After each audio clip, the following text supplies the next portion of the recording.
Andrew's just come on. Oh, hello, Andrew. You can hang up, Mark.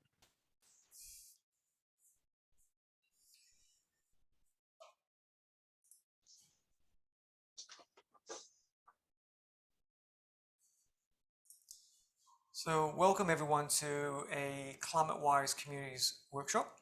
It's tonight's theme is Bushfire, and we are specifically looking at the eastern St. Ives area, in fact. So thank you very much for everyone coming along on a rather, I think, wet, or starting to be getting wet Tuesday evening. So we'll wait here for a moment or so to let people join in. It won't take a second.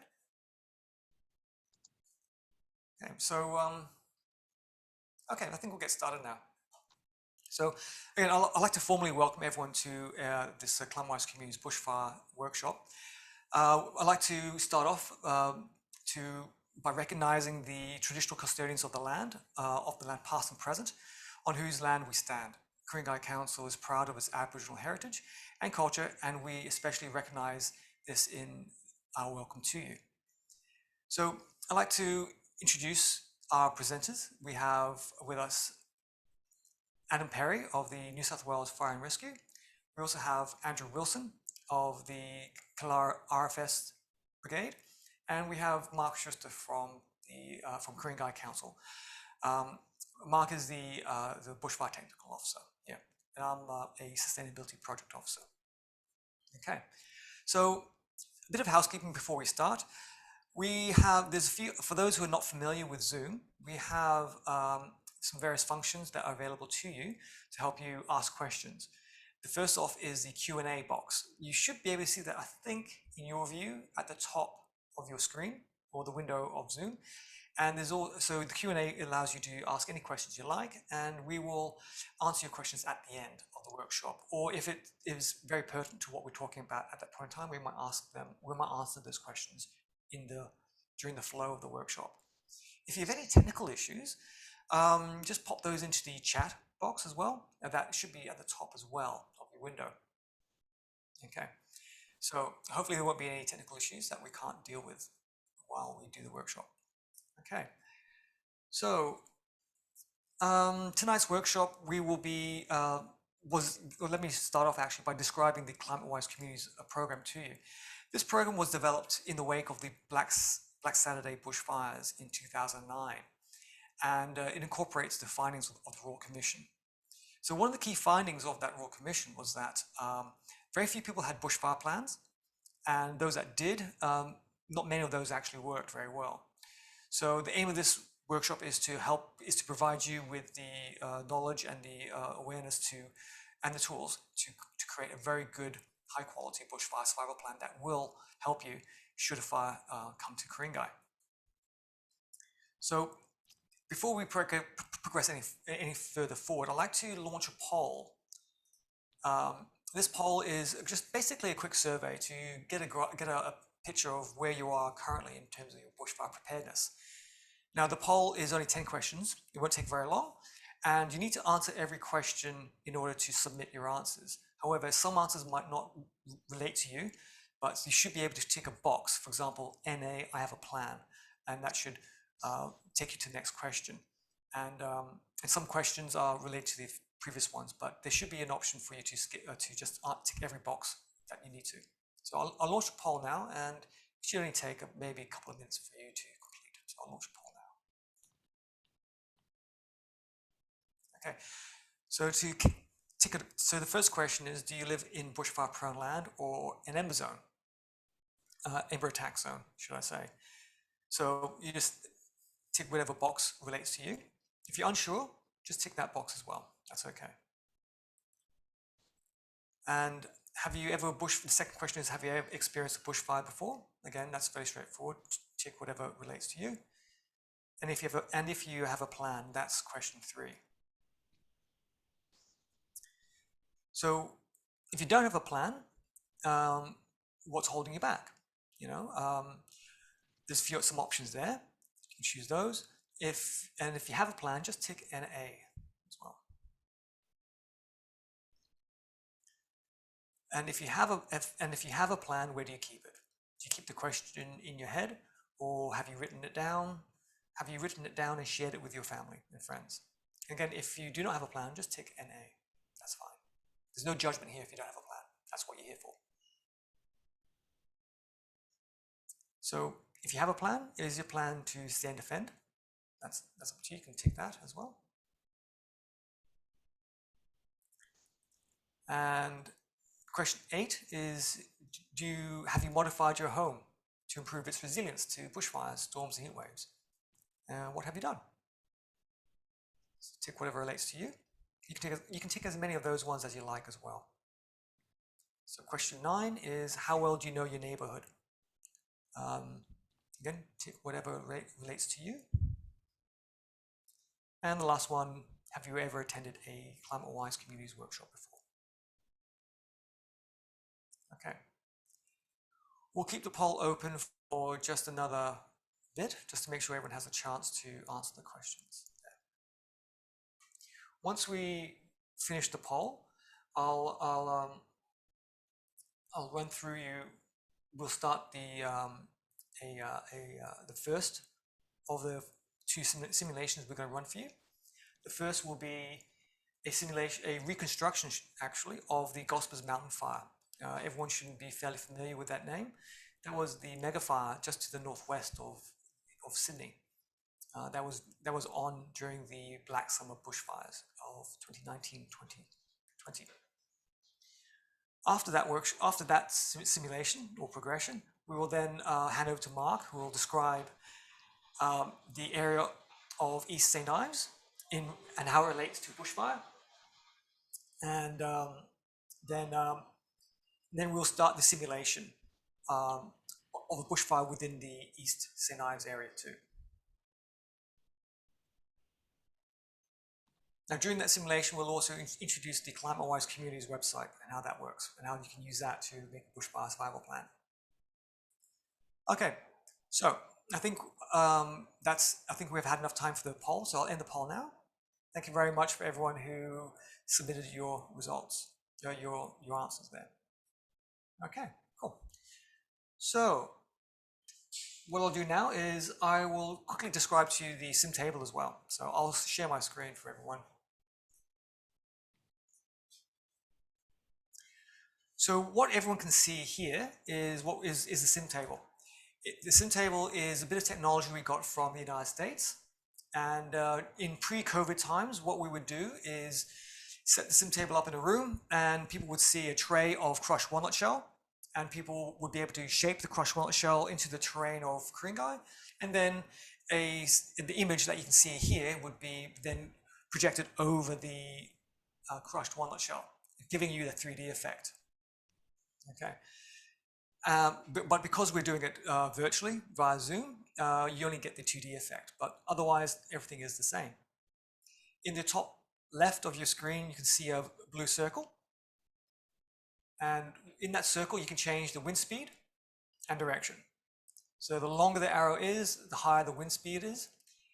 And the speed is denoted at the top of the circle. And the direction can be changed by moving the arrow around. Say, for example, if we move it to the left, you can see it's blowing towards the east. Okay. At the bottom, you have the speed in which we're going to run the simulation. That simulation, we need to do this because no one wants to hang around for a real-time bushfire. That can take a very long time. So we can speed it up to 512 times per normal speed, or higher or slower if we need to slow the fire down. And to the right of that, we have the duration of the fire and the square kilometers burnt. There's many more features to the sim table, but we don't really have time to run through them right now. Okay, so the next thing we'll do is that we'll show you the Gospers Mountain Fire. So bear with me here as I turn that on.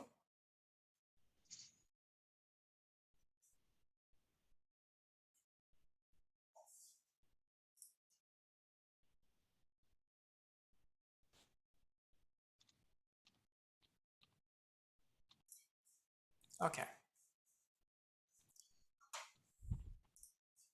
Let me just reset that.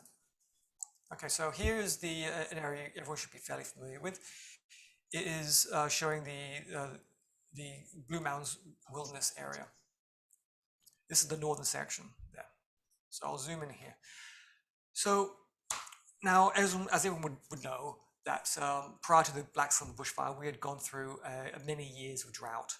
So the land of all around New South Wales was, I think, 100% in drought. And even before the Gospels Mountains fire started, there were other fires in the area. And Andrew and Adam, please jump in if I make any factual errors, because you guys are the experts here. So the fire started on the 26th of October 2019. And you can see it's a small dot just in the middle of the screen there. So I'll zoom in here so you can see it a bit better. So I had to speed things up to about 4,000 times real speed, because this fire spans quite a long period of time. About a good few months. Started in October and it ends in February. So within the first 2 hours of this fire, it burnt through 65 hectares. But obviously, as you can see here, it's much larger than that. And on that same day, it was very windy. So this wind meant that the helicopters were not able to fly, which also meant that the RFS RAF team was not able to winch in to address the fire. So it quickly expanded. So over the next day, up to 500 hectares were burnt. And because of fires elsewhere in New South Wales and in other states, the fire services were stretched quite thinly. So we'll keep the fire going now and speed things up. Hey, James, can you just explain the difference between the red and the yellow to the viewers? Thanks. Yeah, sure. Thank you for that, Mark. That's a good point. The yellow part of the fire is the active fire front. That's where the fire is actively moving through the landscape. And that's where you get the flames and the smoke and all that stuff. But the red is the fully involved fire. As the fire gets larger and larger, it will darken out. And this is the first time we're running this scenario for everyone here in Ku-ring-gai. It's fresh off the press. Okay. So as you can see, the fire is moving quite fast. It's expanding very quickly.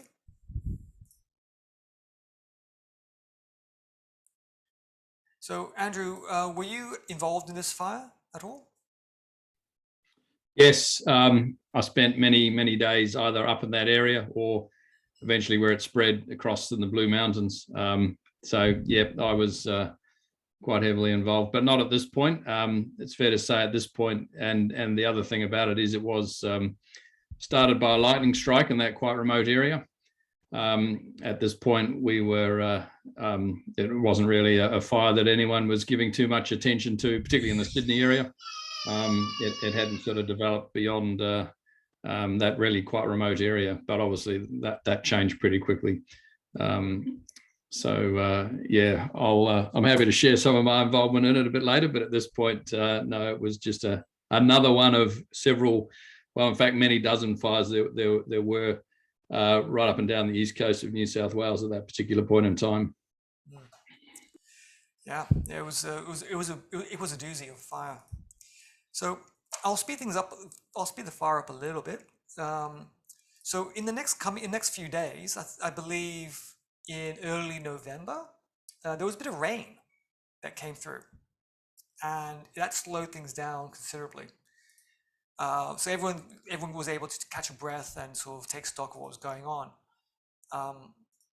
But I think the rain kicks in around about now, I think, and it slows things down. But as we'll see, keep an eye on the timer down at the bottom of the screen there. So as it approaches the 5th, or I think the rain happens on the 5th.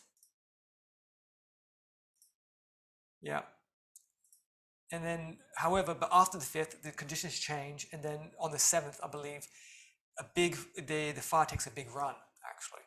So I'll zoom out to give you a bit of context of how big that run is. So that was the first, I think that was the first run. There was another run a little bit later on. So at this stage, nothing much could really stop the fires. It's quite a big one.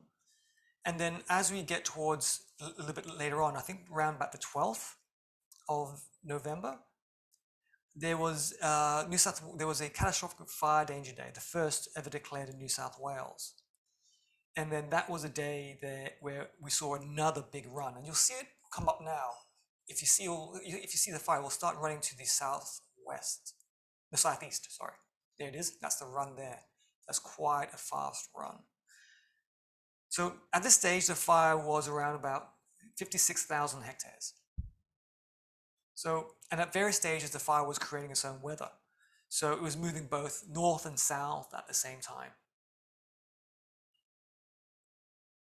So yeah, it's moving. It's quite a scary beast right now, and it's spotting ahead, as you see, down to the southeast again, sorry, and over down there in the middle, there, to the south.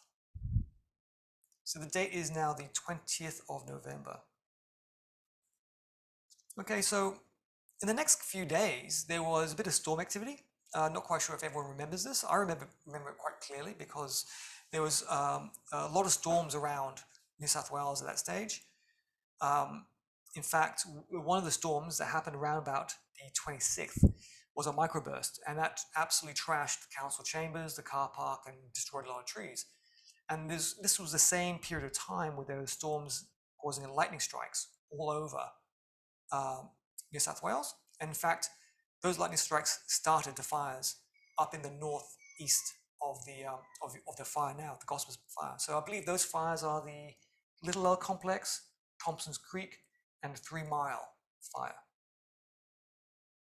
So it was one of those ironies that, you know, a storm that was very wet and destroyed a lot of trees and caused a lot of damage actually also started more fires.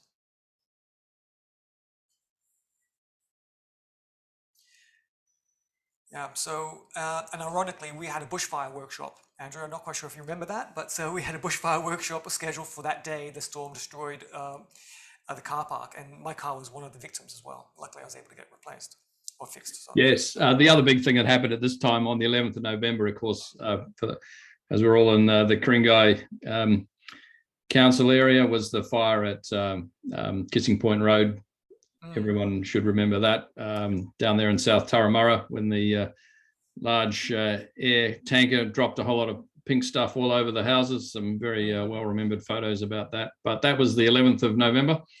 And I remember being called 2 days after that to a briefing up near Arcadia to say this Gospers thing has become a real issue and we absolutely must stop it crossing the Hawkesbury River.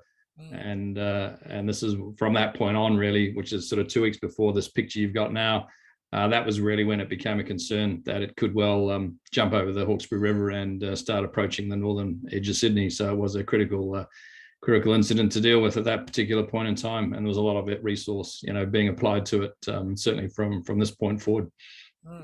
Yes, indeed. Yeah, I remember that, and we'll get to the Wiseman's Ferry shortly. And that was quite scary because I live in Barara, and I could see from my roof, I could see the Gospers Mountain fire just off the distance, glowing in the distance. And at this point, my roof was still damaged from the hail from the previous year as well. So it was storm and disaster all around. Okay. So as you've noticed now, the Gospers Mountain fire has now joined the Little L Complex, the Thompson's Creek, and 3 Mile fire. So now this is when the mega fire was formed, when those fires joined in together. And if you notice to the southeast, the fire is now progressing towards the Wiseman's Ferry area. And Andrew, feel free to give us a little commentary on what it was like for that fire. Oh, well, at this point, we were regularly going up over the Hawkesbury and up towards these areas on the eastern edge, backburning. We were doing this night after night for months, but particularly at this point in time, we were still heavily focused north of the Hawkesbury River. So for us, we were from Killara Brigade and Ku-ring-gai Brigade and others in the Hornsby district, we were sending crews up here every night for weeks and weeks, backburning various sections, looking to contain this fire with 2 objectives. One, really, as I say, to stop it getting across the Hawkesbury River, and secondly, to prevent it spreading further east into, or at least starting to impact further east towards the Gosford city itself. Yeah, it was quite a hectic time, and I remember I was being glued to the Fires Near Me app just to keep track of the other fire. Okay, so the fire is still progressing in all directions, as well as south, east towards the North Shore, but also keep an eye on to the west of the fire there, around the Nunes area. You'll see it's progressing across the Nunes Plateau and towards Lithgow. And so they had a bit of a bad run of things down there. In fact, I think a few houses did get impacted, but luckily not too many. It could have been a lot worse. And fire was actually trickling downhill as well in those conditions, if I remember correctly from the video, from the news footage I could see. And it was around about this time that there was a backburn being started around the Mount Wilson area. And as you can see, that's where this fire is now, at the very bottom of your screen. There was an unpredicted weather change at that point, and that caused the backburn to get out of control. And that impacted, I think, that was then called I think the Gross Valley fire. Is that correct, Andrew? Yeah, Gross Valley. And so then that fire was quite significant there, and burnt quite a lot of the area.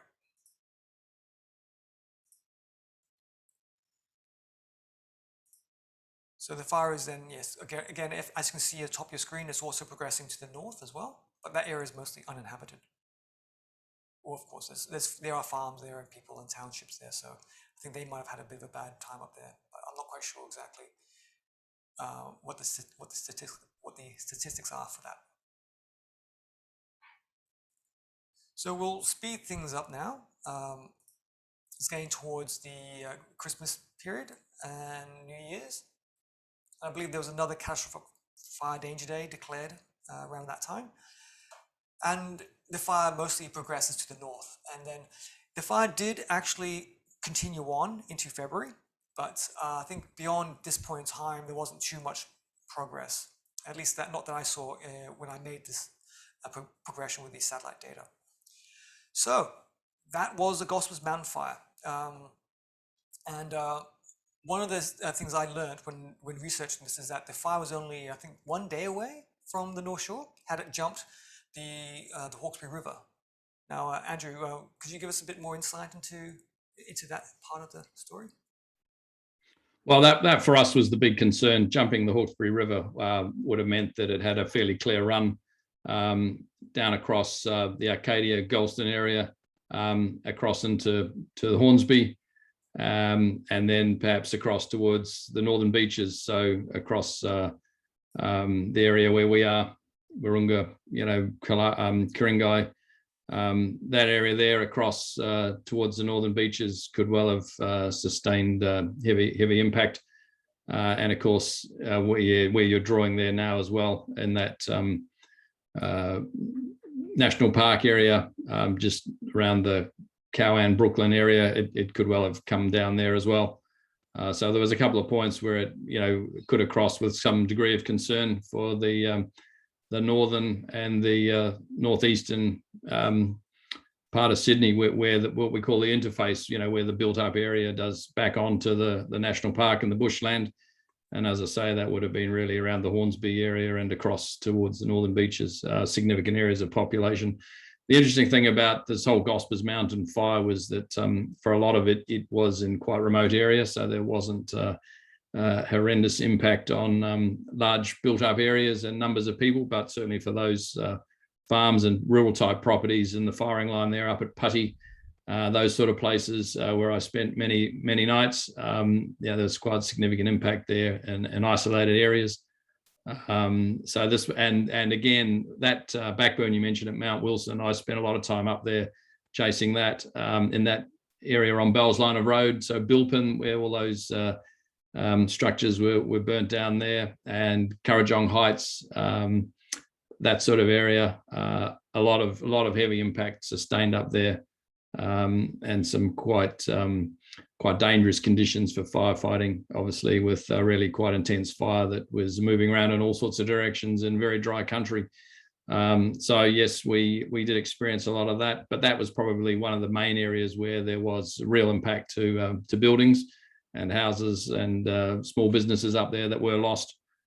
Fortunately, there were no real impact on any people up there, but the potential, I think, on this one was more significant, in terms of what it could have affected. And as I say, the real concern was a run in across the Hawkesbury River into the northern suburbs of Sydney, which would have been, a massive challenge for everyone to deal with. Yeah, definitely. And it was quite scary to think about how badly it could have happened, considering that all the firefighting resources were quite stretched at that point in time, very thinly stretched. And I'd imagine quite tired by this stage, having fought fires quite a significant period of time. Well, yeah, look, just to give an oversight of this season, we sent the first people away from Killara up to southeast Queensland at the end of August 2019, and we were out from virtually every day. We had people out in the field somewhere in New South Wales from that day onwards until I think it was pretty much the last week of January, when, as you mentioned, some rain did start falling around the state, and that was eventually what put a lot of these fires out. But literally it was a campaign from the last week of August through until the end of January 2020. So a significant campaign, unprecedented to use the word that's often used, but actually quite genuine description of how it was. And not just obviously for us, but RFS brigades and further got into Victoria, but certainly both RFS brigades and Fire Rescue New South Wales, just an unbelievable dedication of resource across a very lengthy period. And a lot of impact on a lot of communities right up and down that eastern part of the state. And just to give people a bit of perspective on what it was like, and this will feed back into the next session. I'll just done that there to make fire stand out a bit more. But if we zoom out, this will give you the idea of how big the fire was, and that's just one fire. And Andrew mentioned already, there were fires all over the state, up and down, east coast of Australia, up to Queensland and Victoria as well. And that was just, as you can see, just an absolutely monster of a fire, a genuine mega blaze right there. So thank you very much for that, Andrew, for providing your experiences of that fire. What we'll do now is I'll show the next stage of the workshop by loading up an area of Ku-ring-gai, the East Ku-ring-gai area. And I'll zoom into the St. Ives area, the St. Ives East area, which is the focus of this current workshop. And I'll have Mark Schuster, a Bushfire Technical Officer, to give a rundown of the terrain there and why it's such why we are doing a workshop for you in your area. Now, bear in mind, this is not the only area that's obviously a bit bushfire affected, but it's one of many, and we are doing other workshops for other areas in Ku-ring-gai. So, Andrew, Mark, would you like to start off and describe the area that we? Yeah, thanks, James, and welcome everyone. Yeah, part of my job is trying to look at both the asset protection side with fire and also the ecological side, trying to balance the two if it's all possible. And you can see there, for instance, in the middle part of the screen, an area, it's a council reserve called Dingley Dell. And Grevilla Avenue, which I have walked a number of times, even when James and I delivered some pamphlets, we walked along there. And it links up very well with Garrigal National Park to the east. And it's very rugged topography, lots of forest areas and woodland. And actually, I do a lot of fuel load assessment in there. It comes out between about 18 to 28 tonnes per hectare, which will certainly carry a fire.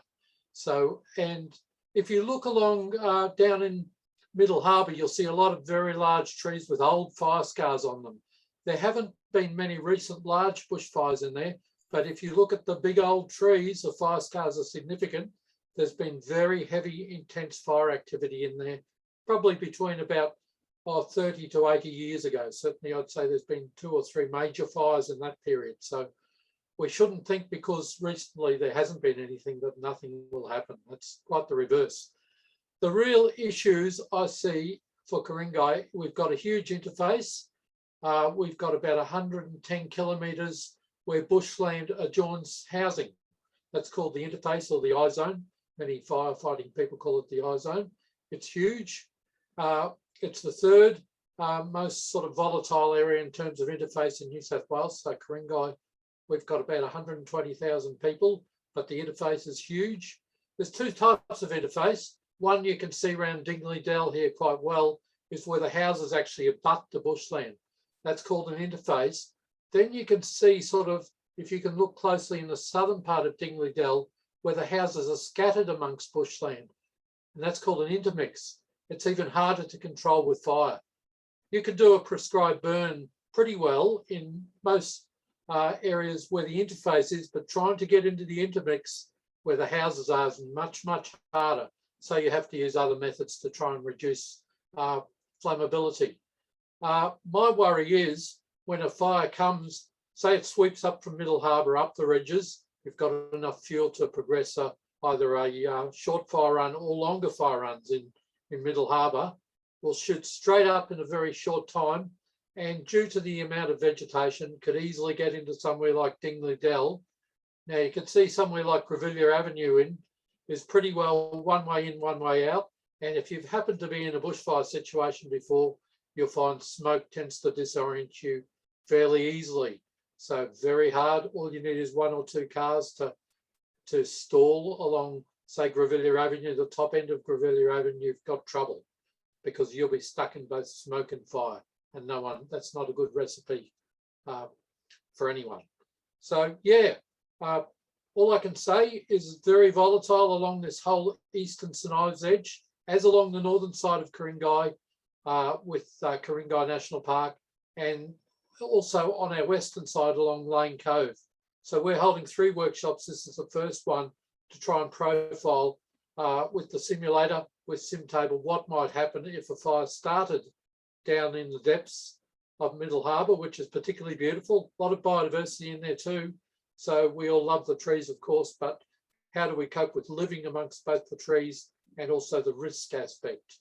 And that's what we'll talk about a bit this evening. That's a bit of an intro, James, on it, but I don't know whether Andrew or Adam wants to add a little bit more there about the specific areas, but I'd say it's pretty volatile in terms of future fire activity, certainly. Thanks. Yeah, that's right. I just might add that generally what happens with major bushfire days is that it's a prevailing wind from the northwest that's very hot and dry. That's the challenge that's associated with high fire danger. But essentially, the concern here is that if there is a fire towards the northwest, that embers from that fire are going to be blown towards the east. They could rain down into that big bit of park we've got there, just to the right of the middle of the screen.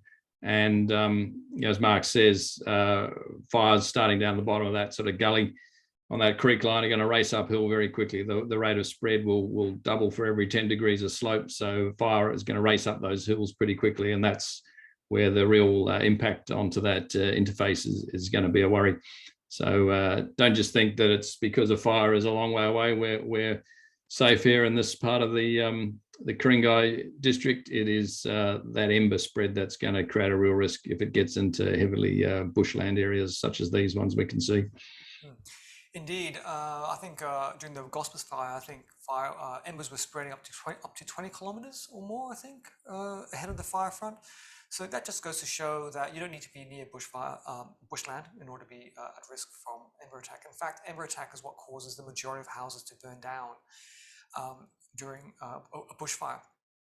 So we will get the scenario started shortly. So I'll just set the scene for what we're going to show you. We're going to use the example of the Canoon Road fire, or the fire in South Turramurra, as a template for what we're going to show you here. So that's a fire that, as Andrew mentioned already, it started in South Turramurra, and we're very fortunate that it was stopped by an aerial tanker, and a lot of really hard work by the RFS there. They were prepared for it. It was a catastrophic bushfire danger day, and they were all geared up, ready to go, and luckily it did not get away. So we're going to take that example, and but instead we're going to have a fire start in the St. Ives East area. Okay, or should I say, actually, in the we'll get it started in the East Kalara area. So the setting is that it's a very hot day. The conditions are catastrophic, just like they were when the Canoe Road fire started off. And as Andrew mentioned, the prevailing winds are coming down from the northwest. And typically on these hot catastrophic fire danger days, we are also associated with high winds. So as you can see in your top left of the screen, the wind speed has been changed to 52 kilometers per hour, coming from the northwest, blowing to the southeast. And a fire can break out for many different reasons. In this scenario, we'll just assume that maybe it could be a lightning strike, or it could be someone smoking a cigarette while going on a bushwalk. So we'll just say that a fire starts in just around this trail here, down in Kalara East. So as you can see, the sim table will show you how terrain can change the fire behavior. Obviously, fire travels faster uphill and slower downhill. So Andrew and Adam, at this point, what would you guys be doing? A fire started, and so how would you guys be responding and coordinating? So at this stage, Sydney Comms would be receiving numerous triple O's from anyone that can see it, and we'd be dispatching resources to the relevant points that we can see, as well as if it's a catastrophic day, nominally we may have a preemptive section 44 where there's an IMT that's set up ready to go, managing the area, of which that's where we dispatch a number of strike teams that we had sitting around, we had available to ourselves, be that from trucks at fire stations or RFS strike teams, to the relevant area, such as they did in South Turramurra, to the weight of resources when available is something that can hold the fire at bay, as well as with the very large air tanker dropping down on top as well. Okay, cool. Yeah, that's right. The key for us as the Rural Fire Service, though, is we're not going to go into the bush chasing this thing, particularly on a catastrophic day. And fire and rescue, the key priority is going to be keeping people out of the way of this thing, and then perhaps property protection. The houses on the interface on those ridges there. Those two things will be the key priorities. Obviously, there'll start to be a lot of activity here with people trying to get out of the way. You notice there's not really an easy way out. There's sort of one way out, so there are risks associated with that. But certainly, as Adam says, there'll be a lot of fire trucks going down to the end of those streets. But it will be around making sure people are out of the way, and then property protection. There won't be any active effort to get them to chase that fire in that bush, in that sort of weather condition, unless there's helicopters or aircraft that can do something from above. Okay, cool. So we'll leave the fire for now. We'll let it grumble along, and we'll take you to what you can do in order to prepare for this kind of scenario. So we'll take you to a website we have called Climatewise Communities, and this website is a website that was formed from the workshops we had previously organized around paper-based maps, which now the sim table has replaced. But it's still very useful for workshops and very useful for you to prepare for bushfires. So this is the homepage. The address is climatewise.communities.com.au. And when you come to this website, you can scroll down and to the Ready Check section. And here you can click on the green button there to start your Ready Check. So we'll click that button, and it will take you to a disclaimer page. It's basically councils providing the following information in good faith, and we try to make sure all the information we provide is accurate, but though we can't cover off on every detail. So here you just click agree and proceed. And it's important to know any information you add into this website is not saved.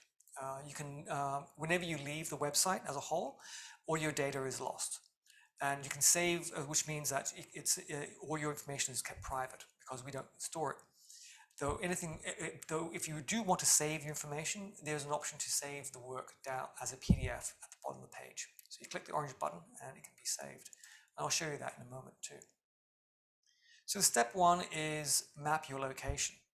So this is a crucial part of the website. So you need to know what your risks are in order to prepare for them. So luckily you're at this workshop, so you are aware that bushfire is a main risk for you. But there are other risks associated with living in Ku-ring-gai, not just bushfires. So we can use a example address. The address we like to use is, it was randomly selected, is 33 Vale.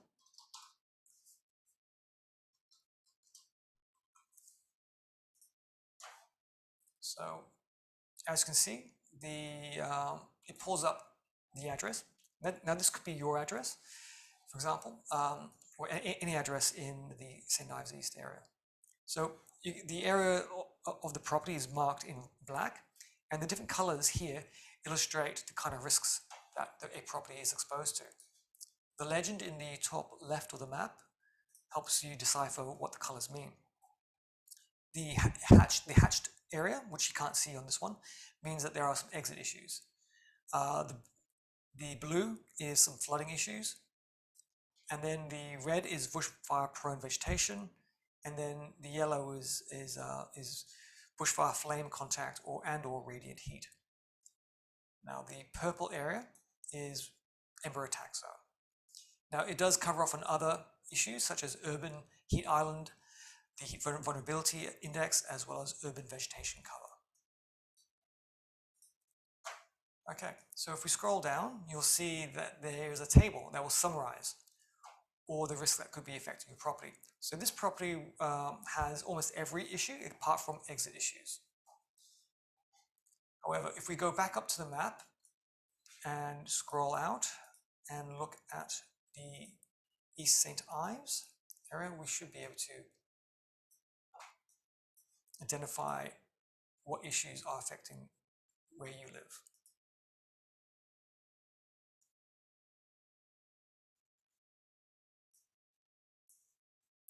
Okay, so as you can see, the Dingley Dell area is all bushfire prone land, and a significant number of houses are within the bushfire prone land area, and an even large number of houses are within the ember attack zone. Now, but keep in mind that embers can travel much further than what is shown on the map. In fact, embers can travel, as mentioned, 20 kilometers ahead of the fire front. Actually, most of Ku-ring-gai, the local government area, would be subject to ember attack pretty well, the whole thing. Indeed. Particularly seeing we're at the tops of slopes also where all the housing is concentrated. So we're particularly prone to it. Okay, so we move on to step two, which is your personal situation. And we'll leave it here as we go back to the fire.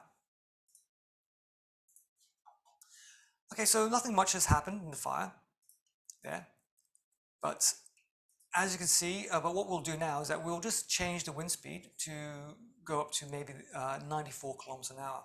Now this is quite likely during a very hot day. Winds can get up to that speed of 94 kilometers, and it will change the behavior of the fire. So does anyone want to comment on the conditions during the catastrophic fire danger day? Andrew, Adam? So on a catastrophic fire danger day, our ability to control any fire outbreak is very, very limited. We move to property protection and protection of life. So therefore, this fire would take a run until the temperature and probably down into the evening until we can actually attempt to manage some attack within one of the flanks of the fire.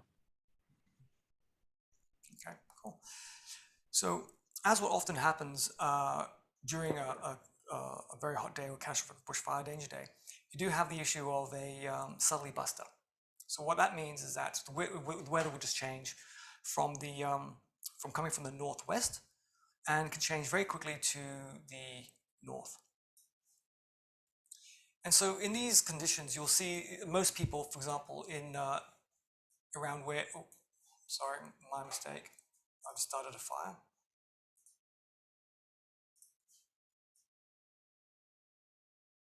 Wow, that's a big one too, James. That was a big run. My apologies. In these conditions, the fires can spot very readily. So we'll simulate some spotting here. So as the fires increase, the spotting distances can get larger and larger. And if you know the pipeline track, that's a steep, very steep incline up from Middle Harbour. Incredible. Nearly does me out of breath, that's for sure, the pipeline track. So.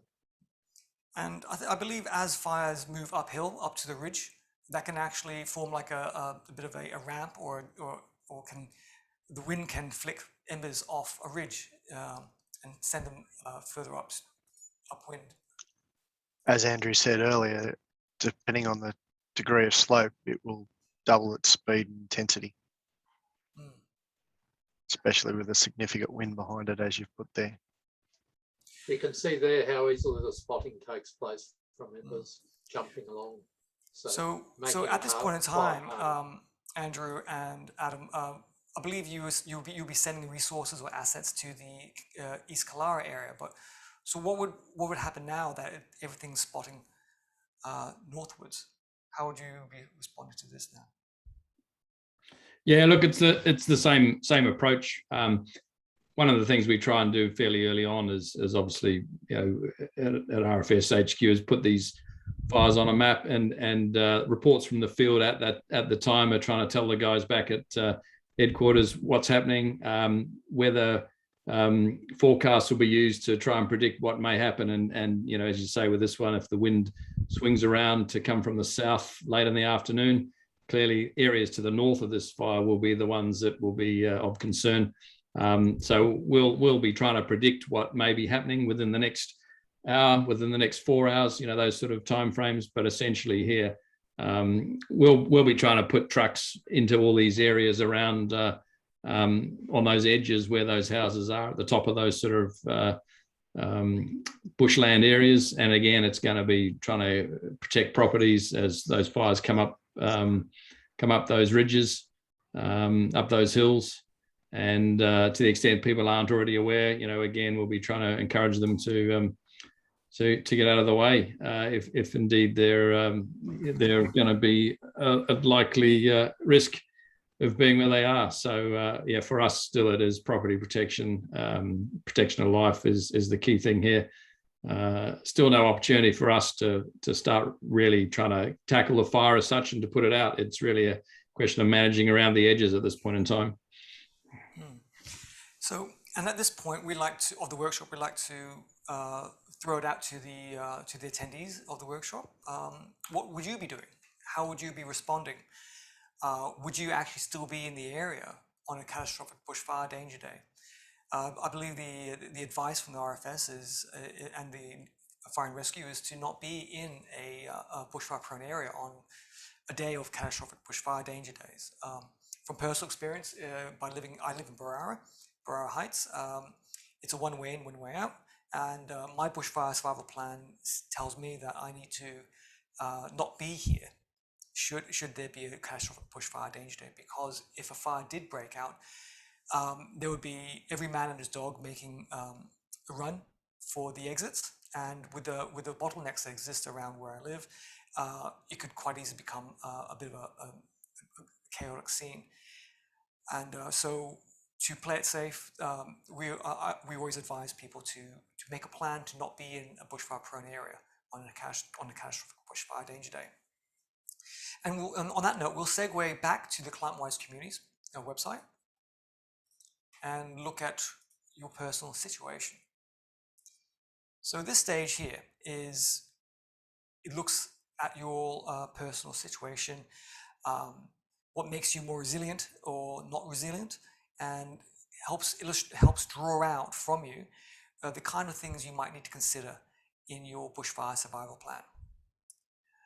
It's a series of very easy to do exercises. It just simply involves you ticking a box that describes your situation. For example, if you live alone, you tick the box and a little tip pops up. It suggests that you might need to consider where you get help from, or if you can help others. Who lives in your household? You might have young children. You might have heard my young child in the background. Or you might have your elderly parents living with you, or you might be elderly yourself and live and might need assistance. Or you might have someone in the house that requires some special needs. Are you a carer? Do you need to look after someone who lives in a bushfire-prone area? And what happens should there be a roadblock at this point, stopping you from going in to help a loved one or someone you care for? Do you have health and medical conditions? That's a very important point, because if there was a fire and you had to leave, does your survival kit include copies of your prescriptions? And how important is it to have your real prescriptions? Some people's medication requires them to have a daily dose, otherwise they could be in harm's way. Do you have pets? Pets can be a bit of can be a tricky thing to manage. The animals can behave in unpredictable ways. They don't like fires. They'll do their best to stay away from one. That can mean they could just leave the house, hide under the house, or and sometimes people won't leave without their pets. So you need to have a plan for your pet. And also think about, where do you take your pet? They might the survival shelters or emergency shelters might not accept animals. So that's something you might need to take into consideration. Transportation is important. Do you have your own transportation, or do you rely on someone else? Is there someone in your house that does not speak English or might need a translator? Will they be able to access information on the fire? Do you own a house? Most people, I'd imagine, are homeowners, which means they have the ability to modify the home to make it more resilient. But if you rent, well, then your ability to modify your home is a bit limited. And lastly, what kind of communications do you have? Is it mobile phone only? Is it landline only? Or do you have both? However, bear in mind that even if you have both landline and mobile, during a bushfire, it's likely that communications can be cut, and there'll be blackouts, and water can be cut as well. Not necessarily water cut, but the supply of water can be very limited due to everyone using the water. And the same thing happens to electricity. If there is a blackout, it's likely that your internet will not work, as well as the phone network won't work, because the phones rely on the NBN. And so that also raises the question, how you get information about the fire and what you should do. So we're at the stage now where you can, if you want to keep the information you've just done, you can click this button, save to PDF. And that will save the information to your desktop, and it's safe on your computer. Okay, let's go back to the fire and see what's going on. Okay, so as you can see, the fire has been progressing along, and we'll just increase the speed. Yeah. So yeah, so of course the wind is quite high, and that means embers can still spot ahead of the main fire front. Now I have to manually spot the fires, but naturally the fires can spot much further, as discussed. But I don't want to go, take things too far.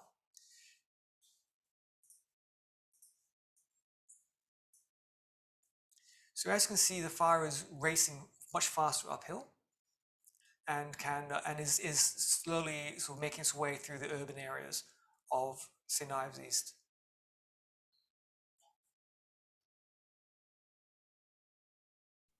Now, I know that national parks did have a burn about 2 years ago to the south of Hunter Avenue.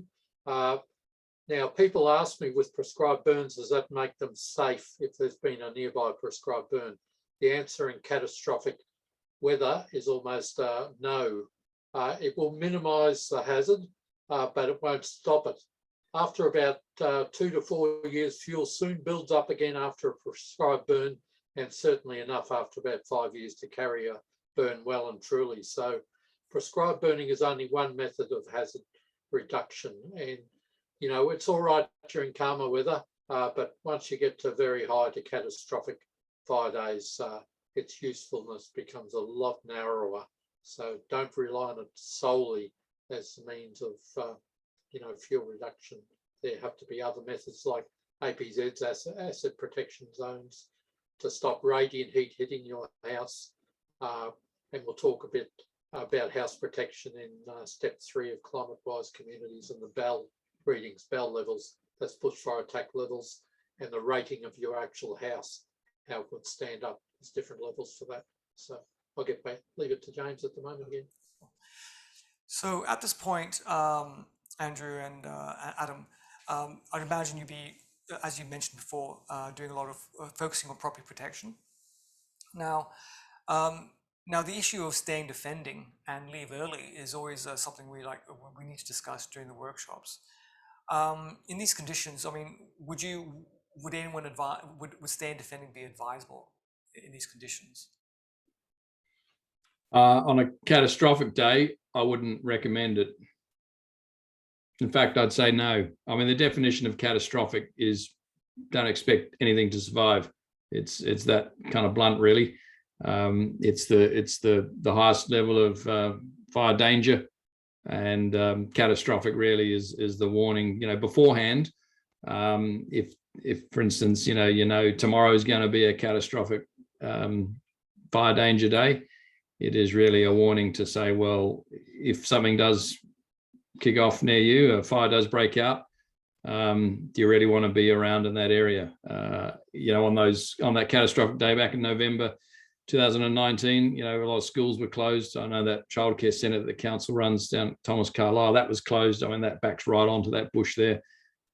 Fire could roar up that slope quite easily. So, you know, they took the view that it's much safer rather than having all these kids and people who care for them in harm's way, much safer just to not open up at all. And I think that's the message here.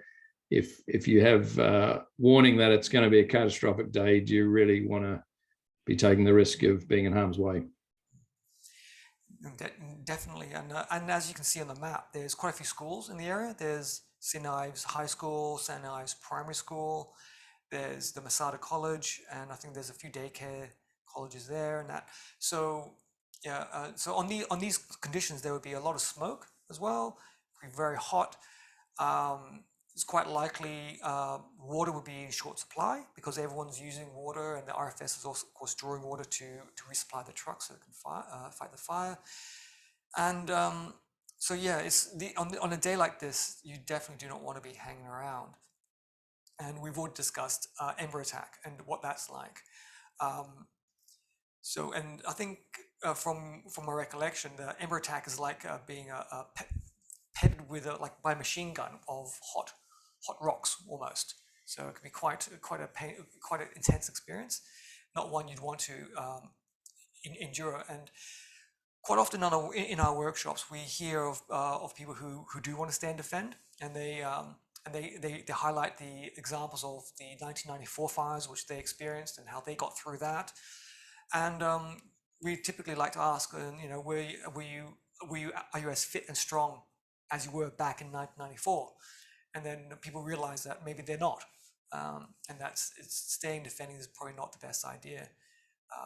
And so we always advise people to focus on what you can do around your property, because a better prepared property is easy to defend and gives the RFS a better chance of defending it. And the issue of house-to-house ignition is also quite a bit of a thing as well. So perhaps you guys can talk about what that is like in this kind of context, this urban context. If we go back to the 2001 fires that impacted Canberra, a lot of houses were a long way from the interface, and a relative's house actually burnt to the ground due to the fact that embers landed in the neighbour's garden shed, which had a whole lot of paint in it. And then they lost a number of homes within the street, basically from embers impacting there. So it's not direct flame attack, it's actually the embers that can cause the house ignition, gutters that aren't clean, other items left around the house, gardens, piles of leaves, etc., which on the lead up to these nasty days is something that homeowners should be very wary of and make sure that their houses are prepared. Indeed, and that's a very good segue to into the next part of the Climatewise Communities website. So I'll show you step 3. So step 3 is your property. So if we scroll down here, you'll see that there's one exercise we like people to do, and you can do this yourself at home. It's as simple as getting a sheet of paper out and drawing a mud map of your property. And what to include in your mud map will become clearer as we scroll down. But the intention of this is to really get you thinking about the strengths and weaknesses of your property and where their risks are and where the strengths are. For example, there's a swimming pool highlighted on this mud map. That's a strength, but there's also conifers lining one side of the property, so that's a weak point. So the purpose of this map again is to get you thinking about the strengths and weaknesses of your property. So we'll scroll down here, and of course this section isn't just for bushfire, it's also for flood, heat wave, and storm. So for now we're looking at just bushfire. The legend here, as you'll see, relates to the strength and weakness of your house. Red indicates a serious weakness, orange is moderate, blue is fairly resilient, and green is fairly strong. So this section covers off all parts of the house. Here you'll see it discusses the roof. If you have a roof with many reentry corners where embers can collect, this is a bit of a weak point. However, if you have a simple roof design, a simple hip roof, I think, it has a few places for embers to collect and start a fire. However, the material is also covered off. You can have an old house, an old metal roof with gaps, or an old timber shingles, tile pre-1980s with gaps and water not replaced, or you could go to the other extreme where you can have a full metal roof, no gaps, or you can have tile post-1980 with fresh mortar and no gaps larger than 3 millimeters. And as you go down, you'll see there's other things you can cover off on. If you have sprinklers. Sprinklers are a good way of protecting your house. However, that does come with the caveat that you need enough water, independent water supply, and a way of starting the sprinklers remotely, because you don't want to have to hang around the house in order to start sprinklers. You need to have a way of starting the sprinklers just as a fire arrives, because you don't want to start too soon, otherwise you run out of water, and you don't want to start too late because it might not work. So that's a good thing, but there is some caveats to that option. It covers off things on your skylights, roof lights, and ventilators, how those are installed. The old acrylic skylights are a bit of a weak point as well. And it just goes on through various parts of your house, and we don't need to go through every detail. It covers off on walls, the external wall material, you have flaking paint or masonry, fire retardant timber or not. Windows and frames. Do you have timber frames, or do you have metal window frames with toughened glass and shutters? Windows are a particular weak point. How sturdy are your doors? Are they new doors? Are they old, flaking paint, or are they designed specifically for bushfire? Do you have a mesh screen on your door to protect it from embers and flying debris? And also covers off on garage doors as well. Then there's this floors. Now, storing things under the house can be a bit of an issue, especially if it's an unenclosed subfloor area. the type of floors you have as well. If you have a concrete slab on ground, that's quite secure against bushfire. And then you have your verandas and decking. Decks are a great one for catching on fire. If you have an old wooden deck with leaf litter collecting underneath, or you store firewood underneath, that could be a major issue. Or you can have a concrete deck or concrete patio, or the material of the deck could be made from non-combustible material, steel or special material or special wood-like material that doesn't burn or has a Bell rating. These kind of products do exist, so I recommend you look into it if you have a deck. And of course, this part of the website covers off on the outdoor areas. The landscaping around the house can play an important role on how resilient your house is to bushfire. Do you have trees hanging over the house? Tree branches can break off during a bushfire because of the high winds and damage tiles. And the damaged tiles can then let embers in and start a fire as well. So you need to consider how well maintained your property is in terms of bushfire. Trees, the vegetation can act as barriers to embers. So trees can be good, but again, it's context specific, and you need to maintain the trees. Mark can also, we have a webinar that Mark did actually on the website that discusses trees and how they can be an asset as well during bushfire. And this website also covers off on the water supply as well. An important point, if you have gas bottles can be, if they're not installed properly, can be a massive problem for your house if there's a bushfire, because as the gas bottle heats up, gas can be released out of a pressure release valve. And if the valve is facing towards the house, well, then that you're talking about a big jet of flame being directed towards your house. So you want to make sure your gas bottle is installed facing away from your house and away from anything else that is combustible. And lastly, we have things like the age of the house, what kind of air conditioning units you might have, doormats, pet enclosures, and the bushfire attack level. It's good to know what your bushfire attack level is so that you can plan your renovations or retrofits accordingly. Actually, that is so important to know your Bell rating, as they call it, because the higher the Bell rating, the more it's resilient for fire. And most houses in Ku-ring-gai were built pre-Bell standards, which came out in the late 80s. So that's a particularly pertinent point. There are some really good guides to retrofitting. The CFA in Victoria's got one on the web, which is well worth looking at. It's called The Guide to Retrofit Your Home for Better Protection from a Bushfire. But as we go on, James will tell us more about that anyway. Thanks. Okay, thanks, Mark. Okay, cool. So we'll just have one last look at the fire and see what's going on there. Okay, so as you can see, the fire's still grumbling along. I've slowed it down a bit just so they didn't get away from us while we're looking at the website. But as you can see here, it's covered quite a large area, and there's quite a significant area of a number of houses being impacted here.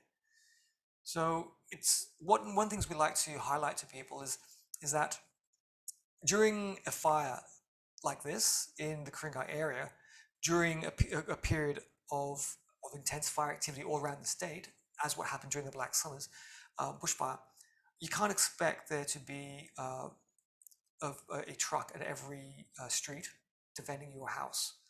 And so Andrew and Adam, how many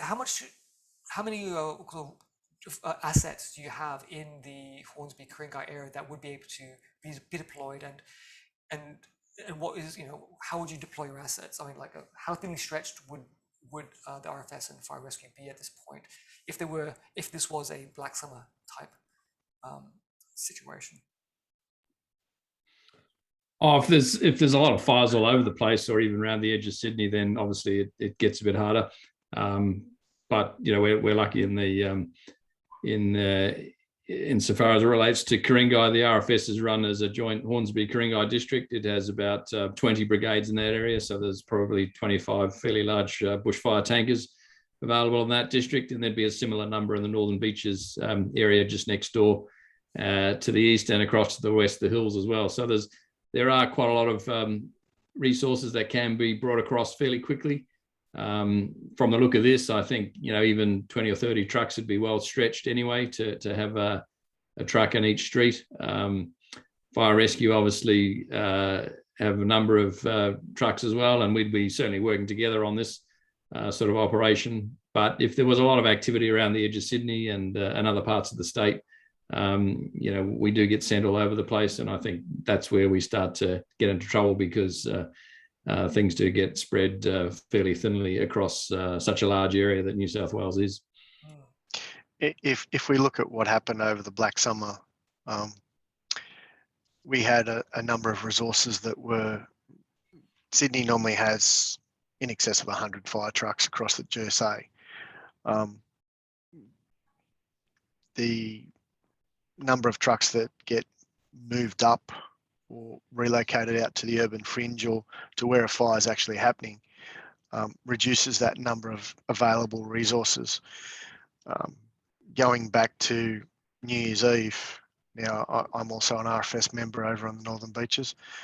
I know we sent, from the RFS perspective, 4 strike teams leaving about 2 to 3 trucks within district. And from a fire rescue point of view, it was devastating on the south coast, but we had maybe 4 trucks across Metro East, which basically runs all the way from Palm Beach to Brooklyn and back down to the Harbour Bridge. So due to the fact that there wasn't a great deal of, it was still risky, but there wasn't any activity within those areas, we were able to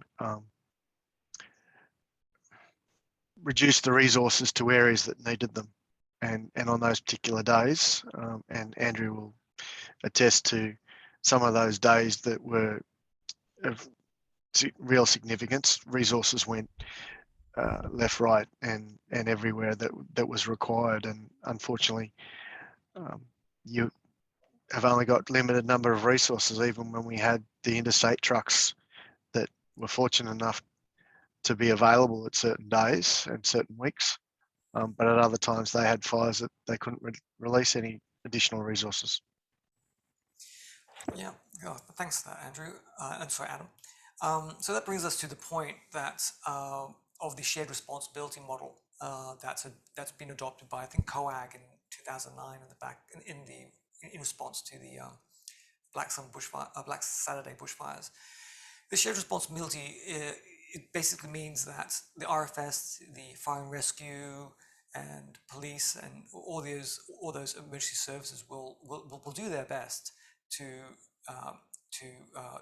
respond to a fire, to conduct hazard reduction burns, to reduce fuel loads, and hopefully to reduce the risk to residents. But there's only so much that can be done, and as we just discussed, resources can be very thinly stretched. So this shared responsibility comes down to the resident. What can you do? How will you prepare? How will you prepare your home, as discussed in step 3? And how can you make sure that you can give your house the best chance of survival, and how you can stay safe as well? Because the more people that take responsibility for their own safety means that it takes the pressure off the emergency services and allows them to and do what they do and helps fight the fire.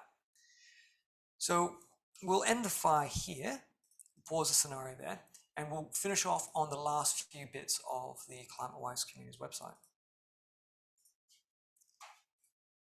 So again, we can save the property section to PDF, and we'll just quickly discuss the step 4, which is your neighborhood.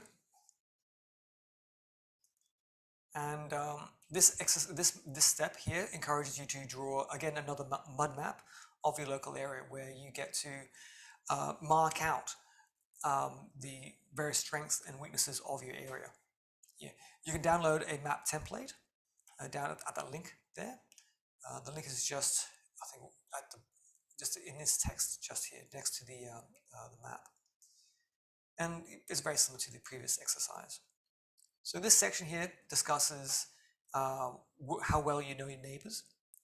The more you know your neighbors, the better. Means you can help each other, and you might know who you can help. Do you have their contact details? Do they have yours? Can they contact you if there's something that needs to be done? Would you be able to access their yard if you needed an escape route? maybe not. This might be a good opportunity for you to get to know your neighbors and make arrangements. Do you know of any elderly or disabled neighbors that might need assistance? Will their carer be able to access the area in case the police set up roadblocks to stop people entering the area? And is someone normally home during each day? And do you have pets? Do your neighbors have pets? Will that pet allow you to rescue them?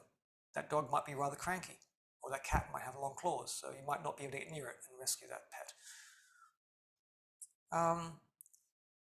And are there any potential hazards on your property that might impact yourself, your neighbors, or the emergency services who are attending your house? And that points to things like paint, for example, in the shed, or fuel storage, or other products that could be a risk to anyone trying to protect your house. And again, there's quite a few details here. We don't need to go through every detail, but it's definitely worth going through and seeing how this relates to you. Where to get information during extreme weather event? That's a good point. As we discussed, electricity can be cut, and you might not be able to use your internet or use your phone. So how do you get information about a bushfire? Well, one option is to use a battery-powered radio, or even a wind-up radio, for example. Or you can also rely on your car radio as well. I think during an emergency, I think frequency is the ABC 702. Is that correct, guys? 702. Perfect. Yep, that's the one. That's the one. Cool. ABC Sydney. ABC, yeah. Okay, so and we just go through here and tick those things, and these are also good prompts for you and to get you to consider what's in your emergency kit. And this applies to whether or not it's a bushfire, storm, or flood. So again, do you know at least 2 alternative routes from your home? However, depending on where you live in Ku-ring-gai, there might only be one route. So at the bottom is some links that might be useful to you. There's links to the Australian Communications and Media Authority, digital radio stations, the emergency alert over the phone system, and a link to the Red Cross Get Prepared app. And lastly, we have the step 5, which is information for your plan. So you've just seen step 1, 2, and 3, and 4, which cover off on your location and risks, your personal situation, your property, and your neighborhood. So now you've gone through all those steps and you've generated some pretty useful information. So now you need to put it somewhere. So here we have links to the RFS's website where you can download their bushfire survival plan. We have links to the SES website where they have templates to help you plan for storms and bushfires. And we also have links to Red Cross and Carers Australia. And your plan should have contingencies as to what you need to do in case you do need to shelter in place. And in fact, that's something we didn't quite discuss in the previous steps. If you did get stuck in your house and you couldn't escape and you couldn't leave on time or early enough, and you had to shelter in place, what do people need to do, and what can people expect to experience in terms of conditions?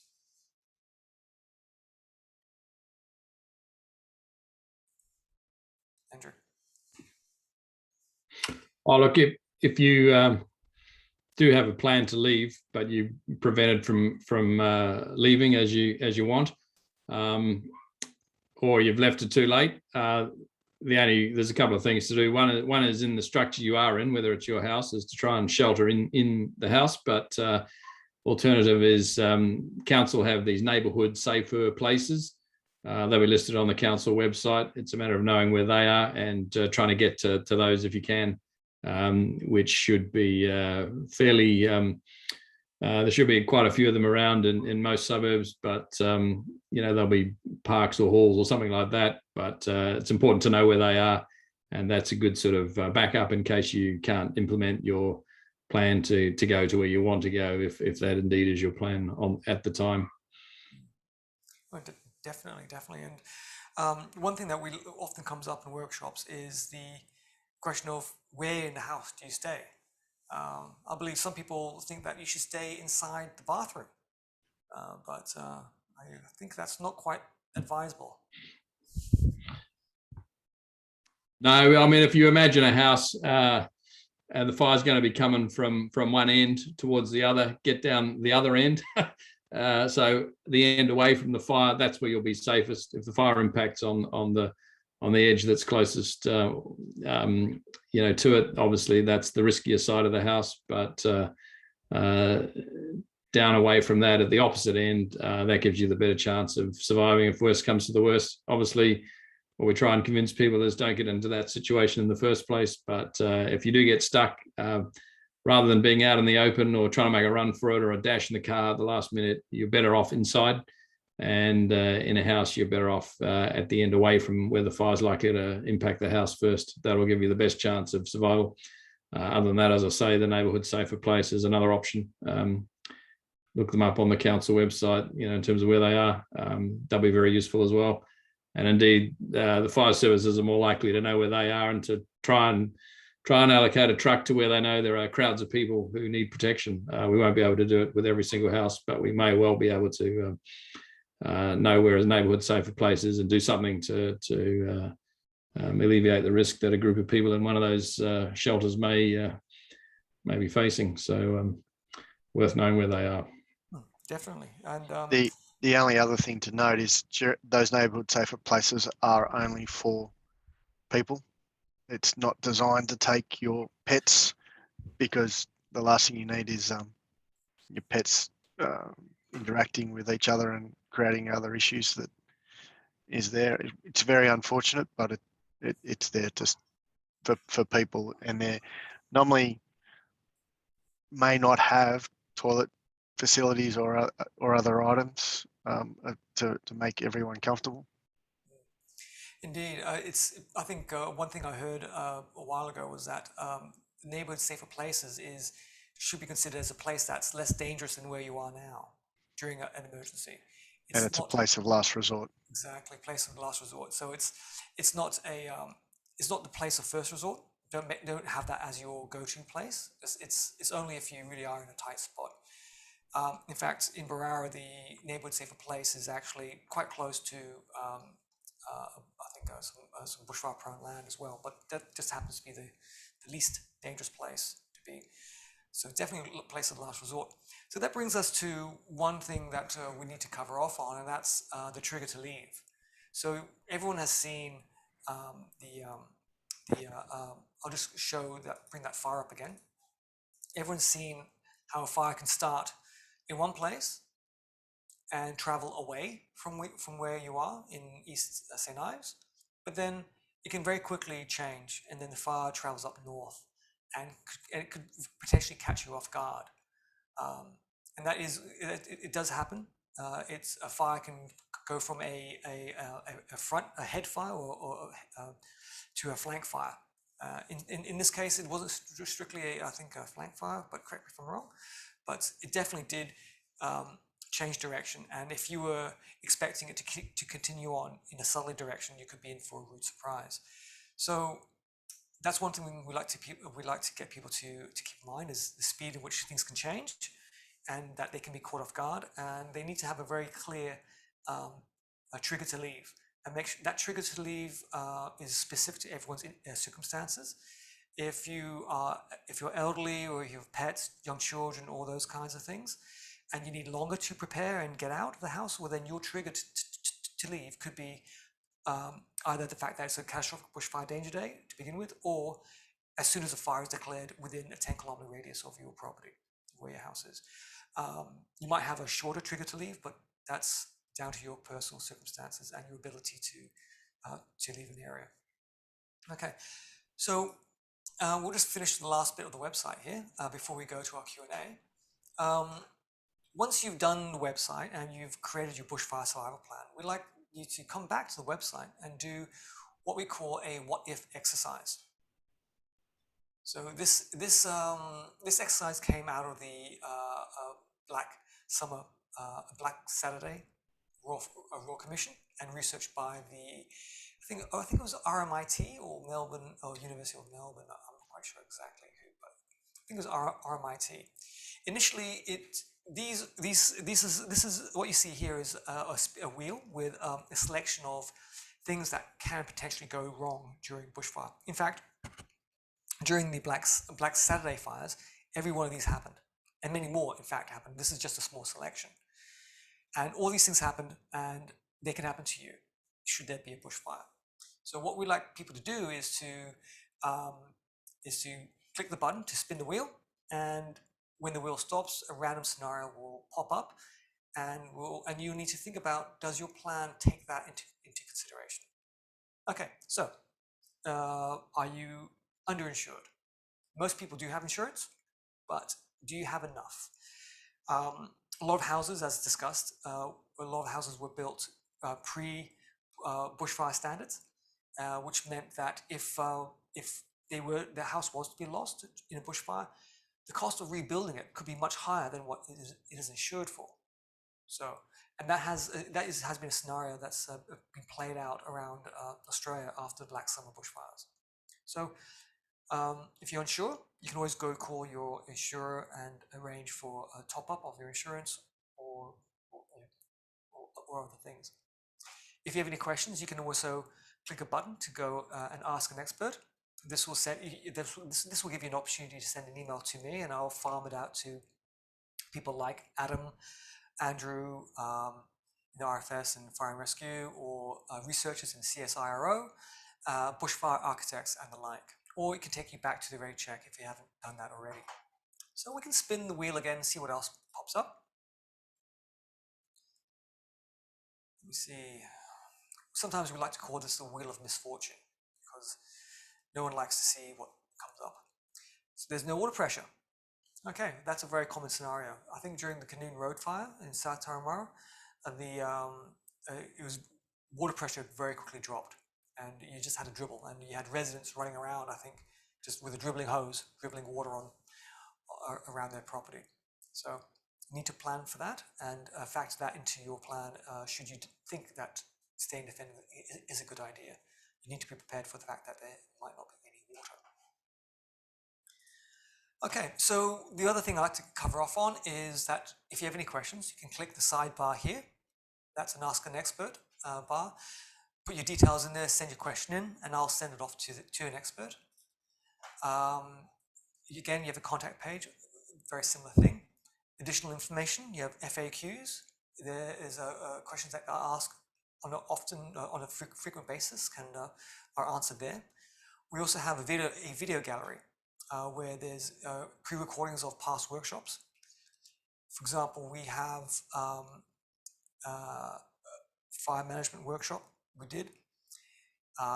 We have a bushfire retrofit by bushfire architect Nigel Bell. He's an award-winning architect, so that's definitely worth watching. That will help you, give you ideas on how you can retrofit your house to make it more bushfire resilient. Bear in mind, no house is designed to withstand fires on a catastrophic bushfire danger day. So the best you can do is make your house more resilient. And the best thing, and the great thing about that is that embers ember attack is the easiest thing to protect against, or the cheapest, should I say. And embers do cause most houses to burn down, so that's some good news there. There was a workshop here called Future Fit, but that's for some reason not working. There's a bushfire home assessment workshop done by Mark as well. That's definitely worth watching. And other bits of resources here. That's Justin Leonard from the CSIRO. He does some very good webinars on how houses burn down. And we have the anatomy of a bushfire, of a mega blaze there, and which is really great, actually. Really on how embers can start fires as well. Okay, so very lastly, I would like to just go through the bushfire retrofit rebate we have for residents in the Ku-ring-gai area. If you want to make your house a bit more resilient to bushfires, all you need to do is come to this website, go to the council website, search for Bushfire-wise, and you'll come to this page. And what you need to do is complete the ready check, step 1 and 3, download step 3 to your desktop, and go to the RFS website, complete your bushfire survival plan, and then submit those 2 documents as part of your pre-approval. You can do your pre-approval by clicking this green button here, and there you will enter details about what you want to do and your bushfire survival plan and your step 3 of the ready check, which we discussed earlier. What you can what you can do to make your house a bit more resilient to bushfires is covered in this section here. This gives you an idea of what you can do. It covers areas in the roof, fascias, eaves, chimney, gutters, windows, external doors. So it's quite comprehensive. There's a lot of things you can do to make your house a bit more resilient to bushfires.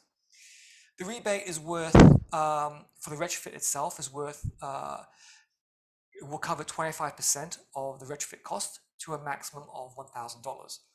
If, for example, you need to replace a window or a door, existing window or door, you'll need to do a CDC or DA for that. And the rebate will cover 50% of those costs to a maximum of $500. So potentially you could be getting a rebate of $1,500 there.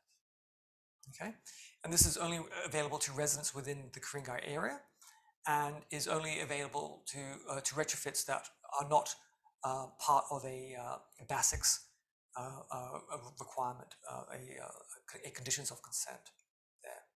Okay, so that's it.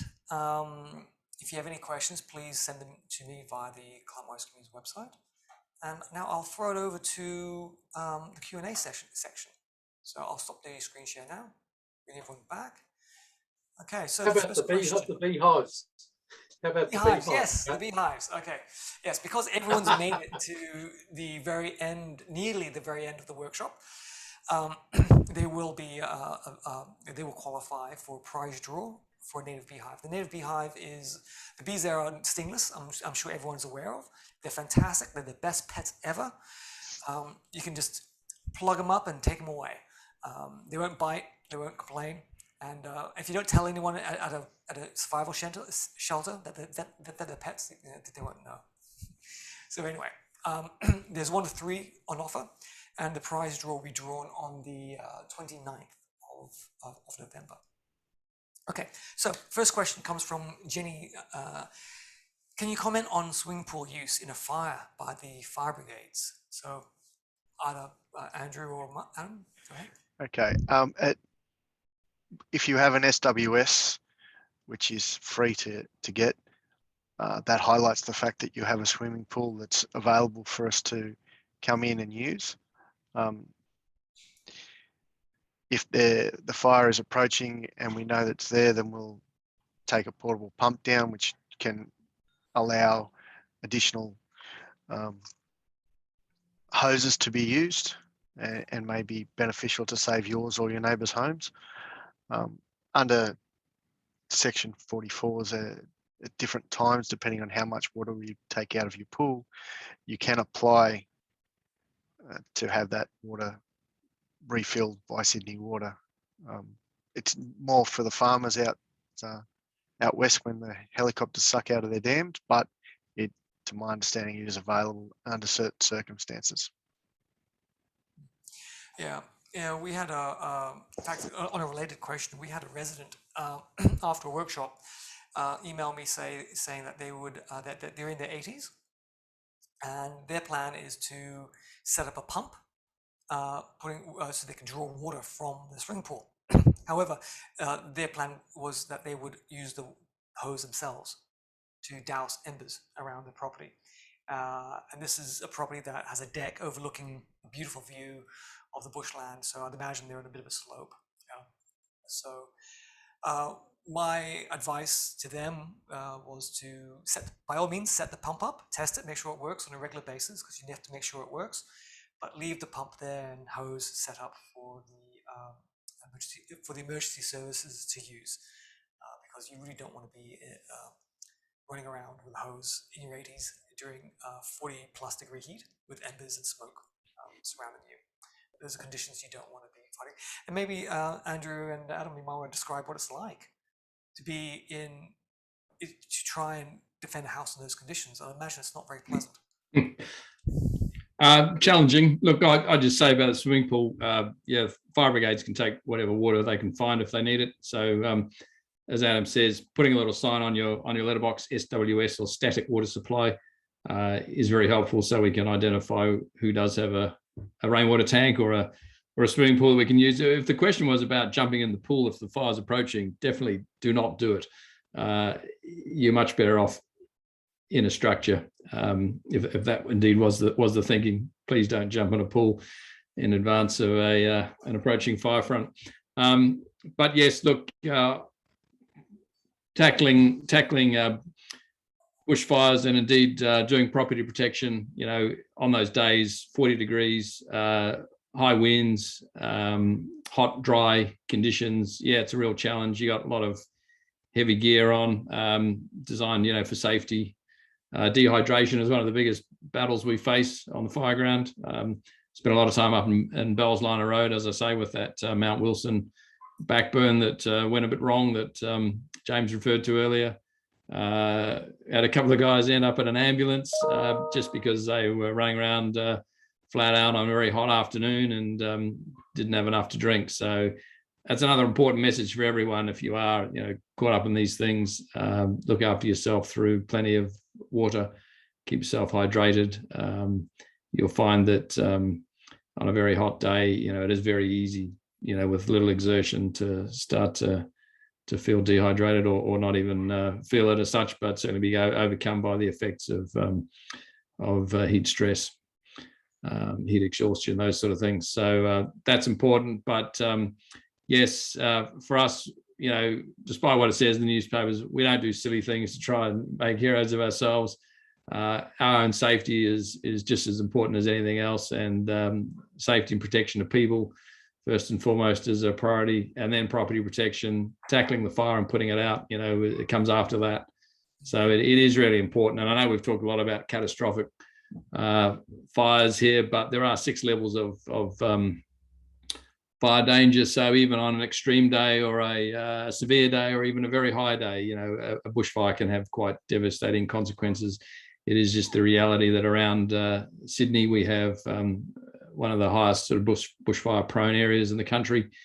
We have a lot of interface, a lot of houses right up against a lot of heavy bush, and therefore it is a very sort of bushfire prone area. So it doesn't need to be a catastrophic day for real problems to arise, and that's why we're so keen on everyone taking a bit of time now, you know, in advance of the bushfire season to really think about what they would do and having a plan in place so you have a fair idea of what you will do if you should find a fire near you.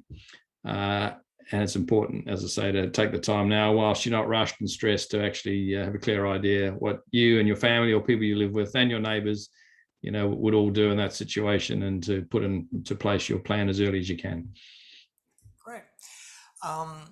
Yeah, definitely. And we also like to also mention that there are some circumstances where I think emergency services like yourselves won't actually put yourselves into as well. There are some properties maybe that are a bit too risky and that you wouldn't actually send a crew down into because there's a risk that they could get caught as well.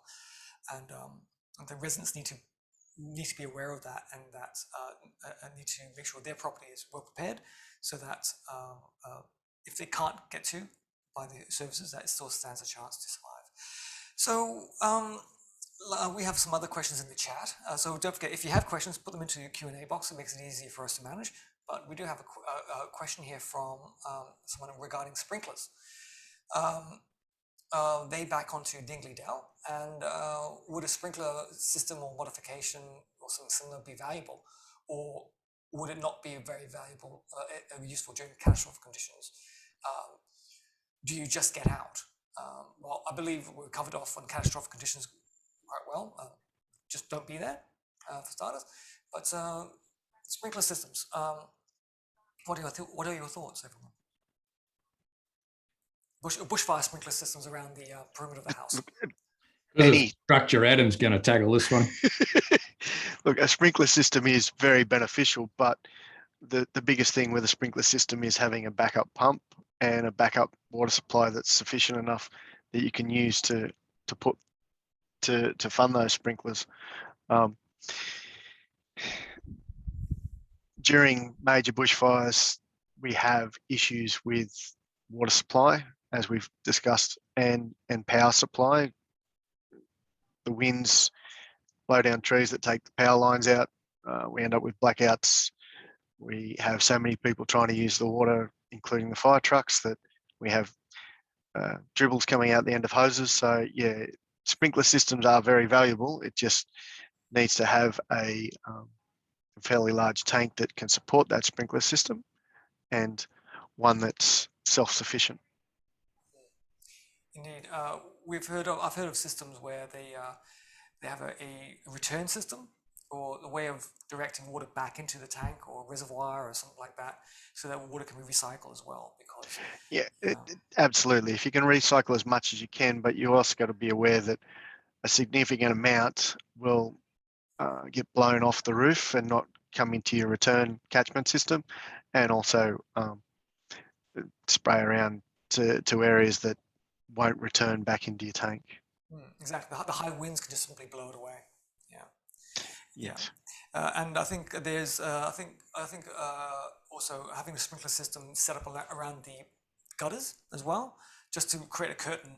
Yes. Below, as opposed to on the ridge top, which I would imagine probably don't do much. And nominally, both in rural and suburban areas, we suggest that you block your gutters and fill them with water, so that the water then overflows those gutters. So therefore, you basically destroy your return system, because that stops an ember landing in the gutter and catching fire to the leaves or anything that is sitting in those gutters.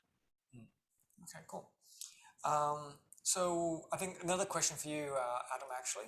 Are there any it's RFS trailers, fire trailers, but I believe them to be fire and rescue trailers. Is that correct? Yeah, so both services have community fire unit trailers now. The RFS have them in a rural area, which is their fire district. St Ives East actually falls into fire rescue district. We do have a number. I've just looked at I've got one of our screens open next to me here. Now, there are 3 up in probably more North St Ives, which is the Camborne Avenue area, to the east of Ayres Road. And then there's one further down in Burrundy Avenue at St Ives off Eastern Arterial Road. But if there are a number of people that are interested, if they send a question through to yourself and get forward to us, I can put you in touch with our community fire unit team and look at what's required to get a new trailer set up. It means that you need a number of people together, number of neighbours, because we need a minimum of 4 people to operate those trailers. So on a day of significant fire event, you need a minimum of 4 people that are available to activate that trailer. You've got a very limited area of operation, being basically your street, and in some areas only parts of that street. And you deal with the effects before and after the fire, but you actually don't fight the fire.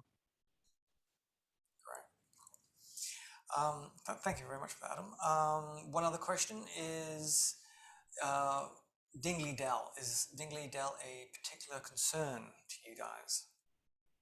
I'd imagine so, because that was smack bang in the middle of the bushfire scenario.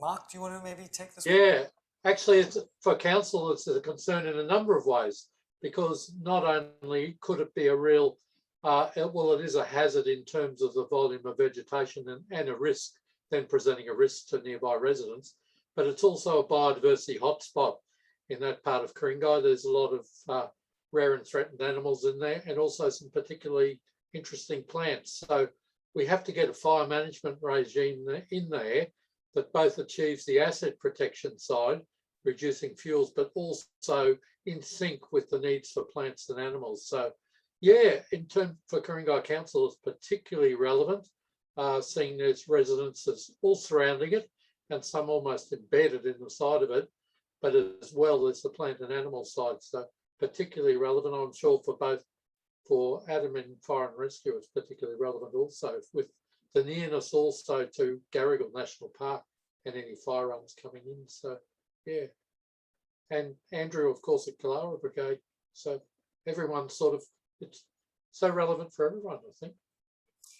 So one other question is, any advice on liaising with national parks regarding dead and fallen trees and the general load, I think they're referring to fuel load in the national park adjoining properties?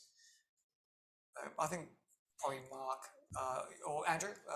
I'd just say, in actual fact, although the RFS does a lot of hazard reduction, commonly known as back burning, but hazard reduction, the law in New South Wales is that landowners are responsible for managing their properties and minimising the risk of fire. So it is national parks in that particular area who are the landowners. And I think if anyone has any concerns around what they do see, if they're out walking in the bush, whether it's national parks or a council area, to notify the relevant landowner, that would be the most appropriate thing to do, so that they're aware that there's something that needs to be looked at. As I say, RFS does a lot of burns, but it doesn't do these without sort of being invited to do so by the relevant landholder. So that's the key point. It's the landowner, landholder who is responsible. And the other thing, sorry, Mark. Yeah, the other thing, James, we're in what is called the Hornsby Ku-ring-gai Bushfire Management Committee, and we just finished revising just this week actually our draft plan for the next 5 years. And national parks, they have a series of burns in that section of Garigal National Park, as we have a small eco burn plan also in Dingley Dell. So there we go. So and that's another good point. I think if people do identify areas that they want to have a burn take place, the best thing is to notify council. As Mark says, there is a process by which the council, fire rescue and RFS get together, and others, in fact, every year they'll review the 5-year plan, and sites that people nominate, members of the public, can get onto that list for hazard reduction burning. So yes, that's another avenue if you do see an area that you think is worthwhile having some sort of treatment. I think the best thing there is let council know, but it will get through to that local bushfire management committee. Yeah. And I think it's also worth mentioning that it's a hazard reduction, not hazard elimination. So you might have a hazard reduction burn nearby, but it doesn't necessarily the benefits. It does reduce fuel loads and will do something. However, it's as everyone would have seen during the Blackstone bushfires, areas that had burnt previously burn again. Fires had passed through some areas and then come back again, burn through the same area twice, and paddocks that had no grass in it still burnt because the roots caught fire and you had flames up to 2 meters high. So while the RFS and the council and national parks will do what they can to manage the risk, the onus is always on the resident to make sure their house is as well prepared as possible. So that they can give the house the best chance of surviving a bushfire. There is also a management policy that national parks have for their land, which may be a mosaic pattern, so that they don't burn everything all at once. So, and certain Australian fauna and flora require certain periods between burning to actually benefit from the regen, or to benefit from some fire in the landscape. Perfect, yeah. And in fact, yes, you don't want to reburn an area too frequently, otherwise you could be counterproductive and actually create a situation where fire is more prone as well. So I think that covers off all the questions that has been asked. I think Mark has already addressed one about talking to council about hazard reduction burns there. So with that, I'd like to sort of conclude the workshop and say thank you very much to everyone who attended. A special thank you to Adam Perry, his first time on one of these workshops from Fire and Rescue New South Wales. Also, again, special thank you to Andrew Wilson from Kalara Brigade, and of course Mark for coming along as well and letting us his experience too. So thank you. A big thank you to James, because he managed. You may not realise he's managing all the technology at the same time. He's taking us through. Wunderbar. I am my own puppet master tonight. Without your usual assistant. Yeah, well done, James. Yeah. Thank you very much, Andrew. Yeah, flying solo. The good doctor is off sick. So Dr. Jenny can't make it today, but she'll be attending other workshops. I'll be sending the links out to all the attendees of this recording. The webinar has been recorded, but don't worry, no one's being recorded on their end, so the privacy is still maintained. I will send a link out to the recording to everyone who attends, so they can send it to their friends and family. And for those who could not attend, because I'm sure everyone attending knows other people in the area that could not come along to the workshop. Also, there is another storm workshop. We do a very similar workshop using the sim table, but this covers off on the storm side of things. That workshop is on the 25th of November, so I hope to see you guys there. You can find out about this workshop via the What's On page on the council's website, as well as the Loving Living Ku-ring-gai Facebook page. If you subscribe to that Facebook page, you will get all the updates about the events we run, not just disaster, but we also do other workshops that you might be interested in. Also, there's an opportunity to subscribe to the Sustainability e-news newsletter. Again, you can go to the council website and subscribe to newsletters via like that, and you'll get all the information there as well. So yes, I'd like to say thank you very much for everyone who attended, and yeah, and stay safe this summertime. Okay. All the best. All right, thank you. Good night, all.